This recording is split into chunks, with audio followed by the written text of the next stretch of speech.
Hello नमस्कार साथियों, उम्मीद करते हैं आप सभी बहुत ही अच्छे होंगे और आपकी तैयारी भी काफ़ी ज़बरदस्त तरीके से चल रही होगी। तो देखिए आज की वीडियो में हम आपके लिए फिर से लेकर आए हैं कि कुछ इंपॉर्टेंट प्रश्न जो बार बार परीक्षा में पूछ लिए जाते हैं। देखिए सभी परीक्षाओं के लिए बहुत ही महत्वपूर्ण प्रश्न होने वाले हैं। आप किसी भी गवर्नमेंट एग्जाम की तैयारी कर रहे हैं, इस टाइप के प्रश्न हमेशा पेपर में देखने को मिलेंगे। तो देखिए आसान ट्रिक के साथ प्रश्नों को सॉल्व करने वाले और ये रीजनिंग का पार्ट नंबर 6 होने वाला है। साथी इससे पहले 5 पार्ट करा चुके हैं। यदि आप लोगों ने उन पार्टों को नहीं देखा है तो प्लीज़ देख लीजिएगा, क्योंकि हम अपनी वीडियो में उन्हीं प्रश्नों को कवर करने वाले हैं जो बार बार परीक्षा में पूछे गए प्रश्न होंगे, जो रिपीटेड टाइप के प्रश्न होंगे। और रीजनिंग में जितने भी टाइप के प्रश्न बनते हैं वो सारे टाइप के प्रश्न हम लोग पार्ट वाइज कवर करने वाले हैं। तो चलिए वीडियो को स्टार्ट करते हैं। देखिए आपका पहला प्रश्न है मोस्ट रिपीटेड टाइप का प्रश्न। साथ ही इस टाइप के प्रश्न काफ़ी बार एग्जाम में रिपीट हो चुके, तो साथ ही उम्मीद करते हैं आप लोग वीडियो में एंड तक बने रहेंगे। तो देखिए प्रश्न को पढ़िएगा। प्रश्न दे रखा है लुप्त संख्या ज्ञात कीजिए। यहाँ पर देखो एक श्रृंखला दे रखी इस प्रकार की, ये लुप्त संख्या दे रखी इस प्रकार। यहाँ पर प्रश्नवाचक चिन्ह के स्थान पर पता करना है कौन सी संख्या आएगी। तो कैसे पता करेंगे, आसान तरीका क्या होता है ये हम आपको बताएंगे। तो प्रश्न देखिए, सबसे पहले श्रृंखला की संख्याओं को ध्यान से देखेंगे जब भी इस टाइप का प्रश्न आएगा। तो यहाँ पर देखो 2 दे रखा है, 10 दे रखा है, 40 दे रखा है, 120 दे रखा है, 240 दे रखा है, ये प्रश्नवाचक चिन्ह दे रखा है। तो देखिए यहाँ पर काफ़ी तेज़ी से संख्याएं बढ़ रही हैं। तो देखिए जब भी इस टाइप की संख्या बढ़ेंगी तो क्या करेंगे, डिफरेंस से तो हम प्रश्न को सॉल्व नहीं करेंगे। अब यहाँ पर एक लॉजिक लगाएंगे, गुणे के सेंस में सोचेंगे प्रश्न को किस प्रकार से हो सकता है। तो देखिए 2 से 10 बनाने के लिए हम 5 से गुणा करेंगे, 10 बन जाएगा। अब देखिए 10 से 40 बनाने के लिए हम 4 से गुणा करेंगे, 40 बन जाएगा। अब देखिए इसी प्रकार से 40 में गुणा जब हम किसका करेंगे, 40 दिया कितना होता है, 120 होता है। तो 3 का गुणा करेंगे 3। अब देखिए यहाँ पर 240 बनाने के लिए क्या करेंगे, 120 दूना 240 होता है, तो यहाँ पर 2 का गुणा करेंगे। अब इसी प्रकार से यहाँ पर किसका गुणा होना चाहिए मेरे दोस्त, यहाँ पर 1 का गुणा होना चाहिए, क्योंकि देखिए संख्याएं क्रम से चल रही हैं। देखो यहाँ पर 5 का गुणा हुआ है, यहाँ पर 4 का गुणा हुआ है, 3 का गुणा हुआ है, मतलब संख्याएं घटते क्रम में गुणा होते हुए चली जा रही हैं। तो इसी प्रकार से यहाँ पर देखेंगे कि 2 का गुणा यहाँ पर होगा, यहाँ पर 1 का गुणा होना ही चाहिए। तो देखिए 240 में मेरे दोस्त जब हम 40 का गुणा, जहाँ पर 1 का गुणा करेंगे 240 में, तो कितना बन जाएगा, 240 ही रहने वाला है, जो कि आपका ऑप्शन नंबर डी में दे रखा है। तो साथ ही हम उम्मीद करते हैं ये प्रश्न आपको बहुत ही अच्छे तरीके से समझ में आ गया होगा, और जब भी इस टाइप का प्रश्न आएगा परीक्षा में तो आप लोग बहुत ही अच्छे तरीके से सॉल्व कर पाएंगे। तो देखिए आपके प्रश्नवाचक चिन्ह के स्थान पर कौन सी संख्या भरी जाएगी, 240 भरी जाएगी। साथ ही 240 जो कि आपका बहुत ही बेहतरीन आंसर रहने वाला है। तो चलिए चलते अपने नेक्स्ट प्रश्न की तरफ। देखिए आपका दूसरा प्रश्न है बहुत ही इंपॉर्टेंट प्रश्न। साथ ही इस टाइप के प्रश्न भी काफ़ी बार एग्जाम में देखने को मिले हैं। तो प्रश्न दे रखा है, प्रश्न को पढ़िएगा ध्यान से। प्रश्न कह रहा है यदि 24 है 15 बराबर 12 है तथा 51 है 14 बराबर 11 दे रखा है, तो 64 है 13 बराबर, मतलब प्रश्नवाचक चिन्ह के स्थान पर संख्या ज्ञात कीजिए। तो कैसे करेंगे, यहाँ पर आसान तरीका क्या होता है, बहुत ही आसान तरीका बताने वाले हैं, बस आप लोग वीडियो में एंड तक बने रहिएगा।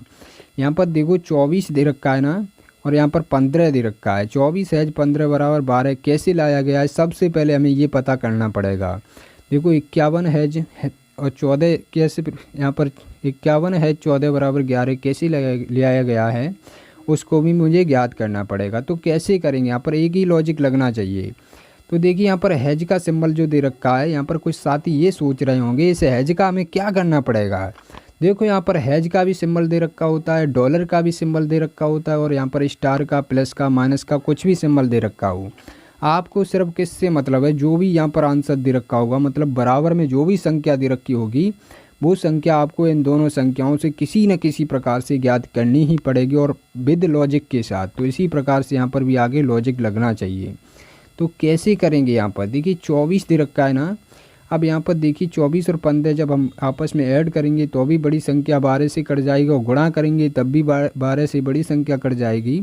तो हम सबसे पहले जब भी इस टाइप का प्रश्न आएगा तो हम क्या करेंगे, 24 हमारा किन किन अंकों से मिलकर बना है सबसे पहले ये देखेंगे। तो देखिए 24 हमारा 2 और 4 से मिलकर बना है, और देखिए 15 आपका किन किन अंकों से मिलकर बना है, 15 आपका बना है 1 और 5 से मिलकर। तो इस प्रकार से हमने अंक लिख लिए। अब क्या करेंगे, इनको आपस में संख्याओं को ऐड कर देंगे। संख्याओं को ऐड करने पर कितना आ जाएगा, यहाँ पर देखिए 6 आ जाएगा और यहाँ पर भी 6 आ जाएगा। अब आपको पता चल चुका होगा यहाँ पर क्या कर रहा है। यहाँ पर देखिए हैज के स्थान पर कौन सा सिंबल यूज कर रहा है, प्लस का सिंबल। तो देखिए इनको आपस में ऐड करेंगे तो कितना निकल के आने वाला है, 12 निकल के आने वाला है, जो कि आपका यहाँ पर दे रखा है।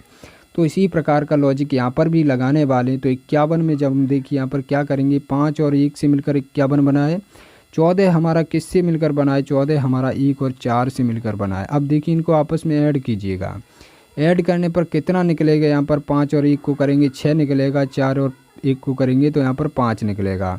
हैज वाले स्थान पर हमने किसका सिंबल का यूज किया है, प्लस के सिंबल का यूज किया है, तो यहाँ पर भी प्लस का लगाएंगे तो यहाँ पर कितना हो जाएगा, 11 बन जाएगा, जो कि आपका यहाँ पर दे रखा है। अब आपको पता चल चुका होगा यहाँ पर किस प्रकार का लॉजिक लग रहा है। तो इसी प्रकार से हम यहाँ पर भी प्रश्न को सॉल्व करने वाले हैं।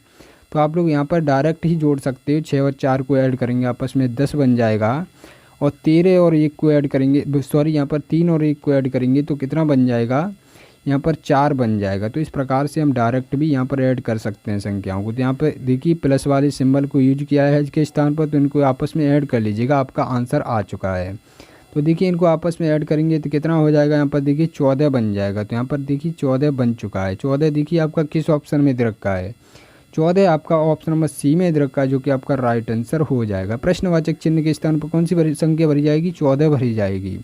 तो साथ ही हम उम्मीद करते हैं ये प्रश्न आपको बहुत ही अच्छे तरीके से समझ में आ गया होगा, और जब भी इस टाइप का प्रश्न आएगा परीक्षा में तो आप लोग बहुत ही अच्छे तरीके से सॉल्व कर पाएंगे। तो चलिए चलते अपने नेक्स्ट प्रश्न की तरफ। देखिए आपका तीसरा प्रश्न भी बहुत ही इंपॉर्टेंट प्रश्न होने वाला है। साथ ही इस टाइप के प्रश्न भी काफ़ी बार एग्जाम में पूछ लिए जाते हैं। ये कैलेंडर से संबंधित प्रश्न रहने वाला है। प्रश्न कह रहा है, यदि सितंबर 2011 को शुक्रवार है तो 21 सितंबर 2011 को कौन सा दिन होगा। मतलब 2 सितंबर 2011 के शुक्रवार बता रहा है और 21 सितंबर तक जाना है। तो देखिए डेट सेम डेट देखिए यहाँ पर महीना सेम दे रखा है, और यहाँ पर देखिए ये वाला सन सेम दे रखा है, साल सेम दे रखा है, महीना सेम दे रखा है, डेट यहाँ पर देखिए तारीख ने एक डिफरेंस दे रखी, कोई टेंशन लेने की बात नहीं है।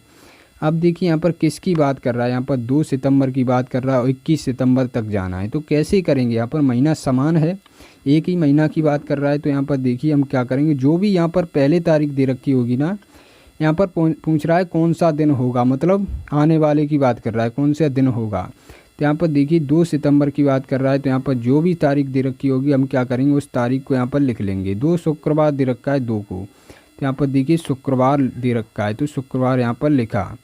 अब यहाँ पर 21 तारीख दे रखी, इस 21 तारीख में हम क्या करेंगे, तो 2 तारीख से स्टार्ट हो रहा है, तो मतलब 2 को माइनस कर लेंगे। जो भी बीच के दिन बचेंगे उनका हम क्या करेंगे, देखिए 19 दिन आपके बीच में बचे हैं। अब इन दिनों का हम क्या करेंगे, इन्हीं दिनों के बीच में पता न करना है शुक्रवार को क्या होगा, मतलब शुक्रवार 19वें दिन क्या पड़ेगा। तो देखिए यहाँ पर कैसे करेंगे, इस 19 का हम देखिए 7 से भाग कर देंगे। 7 से भाग क्यों करेंगे, देखिए सप्ताह में 7 दिन होते हैं और 7 दिन के बाद दिन रिपीट हो जाता है, इस वजह से हम 7 से ही भाग करते हैं। तो देखिए यहाँ पर 7 से भाग करेंगे तो कितना शेष बचने वाला है, 7 दूना के 14 हो जाएगा। तो देखिए यहाँ पर कितना शेष बच गया, 5 शेष बच गया।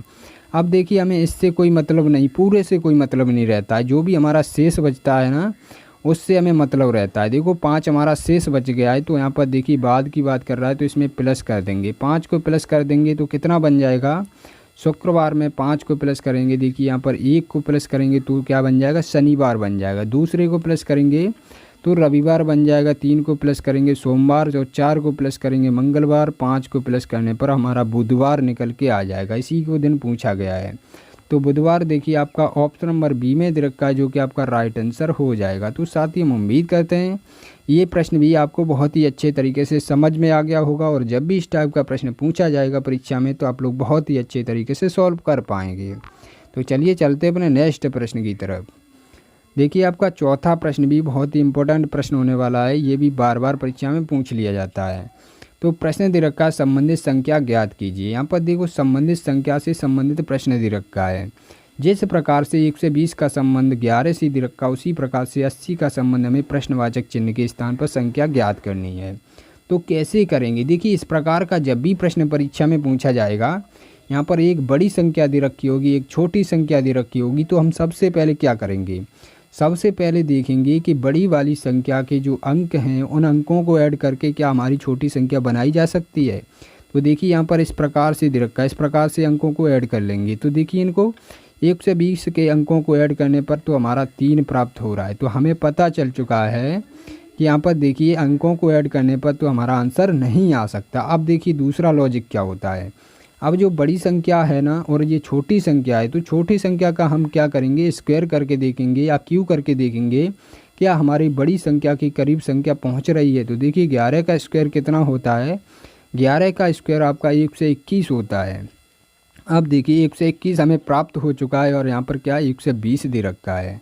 तो हम क्या करेंगे, यहाँ पर -1 अपनी तरफ से कर देंगे। तो कितना बच जाएगा, यहाँ पर 1 से 20 बच जाएगा, जो कि आपका यहाँ पर दे रखा है। तो इसी प्रकार का लॉजिक यहाँ पर भी लगाना चाहिए। तो कैसे करेंगे, अब आप लोग ऑप्शनों में देखेंगे कि जो भी जहाँ पर ऑप्शन दे रखे हैं वो संख्या देखेंगे कि 80 के करीब उसका स्क्वायर पहुँचना चाहिए। तो आपका एक ही जो दे रखा है 9 दे रखा है, उसका देखिए आपके 80 के करीब पहुँच जाएगा। तो 9 का स्क्वायर जब हम करेंगे तो कितना बन जाएगा, 9 का स्क्वायर होता है 81। तो देखिए 81 के पहुँच चुका है और यहाँ पर बनाना यहाँ पर 80 बनाना है। तो कैसे करेंगे, यहाँ पर -1 यहाँ पर किया था, यहाँ पर भी -1 करेंगे अपनी तरफ से। तो देखिए यहाँ पर भी देखिए 80 बन जाएगा, जो कि आपका राइट आंसर यहाँ पर आने वाला है। क्या राइट आंसर आने वाला है, 9 आपका राइट आंसर हो जाएगा। क्योंकि देखिए 11 का स्क्वायर किया था तब हमारा यहाँ पर 1 से 20 बना था, 11 का स्क्वायर -1 किया था। तो देखो 9 का स्क्वायर माइनस किया है, -1 किया है, तभी हमारा 80 प्राप्त हुआ है, जो कि आपका प्रश्नवाचक चिन्ह के स्थान पर संख्या भरी जाएगी, सॉरी यहाँ पर 9 भरी जाएगी। तो साथ ही हम उम्मीद करते हैं ये प्रश्न आपको बहुत ही अच्छे तरीके से समझ में आ गया होगा और जब भी इस टाइप का आएगा प्रश्न तो आप लोग कभी भी परीक्षा में प्रश्न को छोड़कर नहीं आएंगे। तो चलिए चलते अपने नेक्स्ट प्रश्न की तरफ। देखिए आपका 5वां प्रश्न क्या दे रखा, मोस्ट रिपीटेड टाइप का प्रश्न है। साथ ही इस टाइप के प्रश्न काफ़ी बार एग्जाम में रिपीट हो चुके हैं। तो प्रश्न दे रखा है, ए डी का भाई है, डी बी का पिता है, बी और सी बहनें हैं, ए सी से कैसे संबंधित है। मतलब ए सी का रिश्ता पूछा गया है। तो क्या करेंगे, बहुत ही बेहतरीन तरीके से हम प्रश्न को बताने वाले हैं। प्लीज़ आप लोग वीडियो में बहुत ही अच्छे तरीके से देखिएगा, बहुत ही अच्छे तरीके से समझने का प्रयास कीजिएगा और हम भी बहुत ही अच्छे तरीके से आप लोगों को बताएंगे। तो यहाँ पर देखिए क्या करने वाले हैं, यहाँ पर देखिए ए डी का भाई है, जो भी बोलेगा वो हम लिख लेंगे। तो देखिए ए डी का भाई है, तो ए किसका भाई है, ए डी का भाई है। भाई भाई का संबंध बराबर में होता है, तो इस प्रकार से देखिए लिख लेंगे। अब डी का जेंडर क्लियर नहीं है, डी हमें नहीं मालूम क्या है। अब यहाँ पर आगे बोल रहा है डी बी का पिता है, डी किसका पिता है, डी बी का पिता है। अब पता चल चुका है डी किसका पिता है, बी का पिता है। पिता होगा तो प्लस होगा भाई, मेल होगा। अब बी का जेंडर क्लियर नहीं, आगे क्या बोल रहा है, बी और सी बहनें हैं। तो देखो बी का भी जेंडर क्लियर हो गया, ये बहनें हैं, मतलब ये फीमेल है। ये बहनें बराबर में आ जाएंगी नहीं, बहन भाई का दर्जा बराबर होता है, तो बहनें बराबर में आ जाएंगी। अब यहाँ पर क्या पूछा गया है, यहाँ पर पूछा गया ए सी से कैसे संबंधित है। तो यहाँ पर देखिए कैसे करेंगे, जो भी पहले आएगा उससे संबंध पूछा जाएगा। मतलब सी क्या कहेगा ई सी, इस प्रकार से सोचिएगा। ए क्या कहेगा, मतलब सी क्या कहेगा ई से, इस प्रकार से देखिएगा। सी क्या कहेगा ई से, सी यहाँ पर है, ए यहाँ पर है। क्या कहेगा भाई, इसके पिता का भाई है, तो क्या कहेगा भाई, ऐसे चाचा कहेगा। क्यों नहीं कहेगा चाचा, चाचा ही तो कहेगा। सी चाचा कहेगा ई से। तो इस प्रकार से आप लोग देखिएगा, जो भी पहले आएगा तीर हम उस पर कर देंगे, जो भी पहले आएगा तीर उस पर कर देंगे। देखिए यहाँ पर सी से पहले ए आया है, तो ए का संबंध पूछा गया है, तो क्या कहेगा, चाचा कहेगा ई से। तो आपका राइट आंसर क्या हो जाएगा, ऑप्शन नंबर बी आपका राइट आंसर हो जाएगा। तो साथ ही हम उम्मीद करते हैं ये भी प्रश्न आपको बहुत ही अच्छे तरीके से समझ में आ गया होगा और जब भी इस टाइप का प्रश्न आएगा परीक्षा में तो आप लोग बहुत ही अच्छे तरीके से सॉल्व कर पाएंगे। तो चलिए चलते अपने नेक्स्ट प्रश्न की तरफ। देखिए आपका नेक्स्ट प्रश्न क्या होने वाला, आपका 6वां प्रश्न है, मोस्ट रिपीटेड टाइप का प्रश्न। साथ ही इस टाइप के प्रश्न भी काफ़ी बार एग्जाम में रिपीट हो चुके हैं। तो प्रश्न कह रहा है संबंधित शब्द ज्ञात कीजिए। तो यहाँ पर देखिए जिस प्रकार से सेब का संबंध फल से दे रखा है उसी प्रकार से हमें पता करना है गेंदा का संबंध प्रश्नवाचक चिन्ह के स्थान पर कौन सा शब्द आएगा। तो कैसे करेंगे, देखो इनमें संबंध कैसे देखा जाता है। यहाँ पर देखो सेब क्या होता है, सेब एक फल होता है, इस प्रकार से दे रखा है संबंध।